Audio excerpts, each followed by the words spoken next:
oui, débrancher, c'est l'idée de Richard Zarzavadjian pour aujourd'hui. D'abord, permettez-moi de saluer Anne-Marie Revol, Frédéric Gersal qui nous ont rejoints. Et Richard, donc on va démarrer avec vous parce qu'on le sait, le stress c'est un peu la maladie du siècle, j'espère pas du millénaire.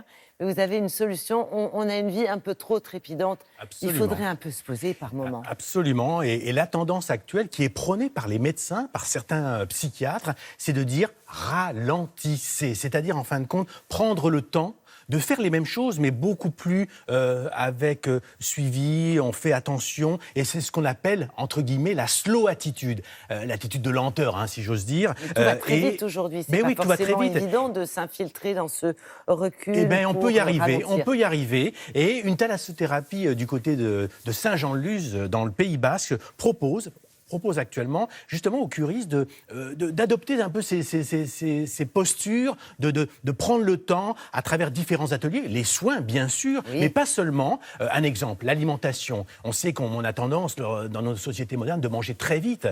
Eh bien, d'apprendre à sentir, à prendre le temps de déguster, d'avoir cette slow attitude. Et ça a un impact à la fois sur le bien-être, mais ça a un impact aussi sur la santé, puisque ceux qui mangent vite ont parfois des problèmes intestinaux. Et bien voilà, ça fait partie de tout ça. Et donc, on a rencontré l'un de ces curistes, Johan, qui a choisi lui aussi de faire un break. Alors, slow attitude, break, mais tout ça, l'objectif, c'est quoi ? C'est de reprendre le temps et d'apprécier les choses. Ses batteries, peut-être. Et voilà, et d'adopter une démarche de façon à ce qu'on puisse reproduire ça tout au long de l'année. Regardez, direction Saint-Jean-de-Luz. Johan est un homme actif. Il a choisi cette thalassothérapie de Saint-Jean-de-Luz pour rompre avec la frénésie du quotidien en adoptant la slow ou la lenteur attitude et en prenant son temps. Je suis intéressé par l'idée de la slow attitude parce qu'elle peut me permettre de faire face au stress. Dans mon travail, j'ai besoin de lâcher prise, de me retrouver dans des conditions qui vont lentement. Ici, parallèlement aux soins classiques, donc, qui sont les massages, les enveloppements d'algues, les bains hydromassants, les douches circulatoires, on propose un atelier dégustation. Ça va être un moment d'échange, de partage autour d'un aliment. On va prendre le temps de déguster. C'est ça la notion finalement de slow food, c'est prendre le temps. Donc pour déguster, il faut aller doucement finalement pour avoir toutes les saveurs en bouche. Ça, c'est important. Il y a la douceur du lait, il y a le goût du salé, il y a un peu d'acidité aussi. Pour moi, il est plus doux à la dégustation qu'à l'odorat. Beaucoup de gens stressés mangent en fait très rapidement, donc il s'agit de ralentir, de revaloriser les vertus de la lenteur. Manger plus doucement, c'est manger moins, donc on peut aussi, au niveau du poids, avoir des améliorations en prenant le temps de manger. Ça permet vraiment d'améliorer sa silhouette, sa digestion et tout le reste. On se fait du bien en prenant le temps, et c'est ça qui est appréciable, parce que, comme on disait, on ressent mieux le produit et on se sent mieux. On propose aussi un rituel massage d'inspiration nordique. Donc on aura une alternance de chaleur délassante et de fraîcheur vivifiante pour booster la circulation, détendre les muscles, les courbatures, les contractions.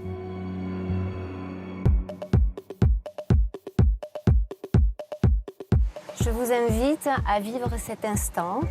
Prenez conscience de votre pied qui se pose sur le sable. Analysez votre pas délicat et souple dans le sol. Concentrez-vous sur votre respiration. Cette marche sur la plage s'appuie aussi sur le même principe. Adopter une slow attitude, prendre le temps pour soi et se concentrer sur ses propres sensations.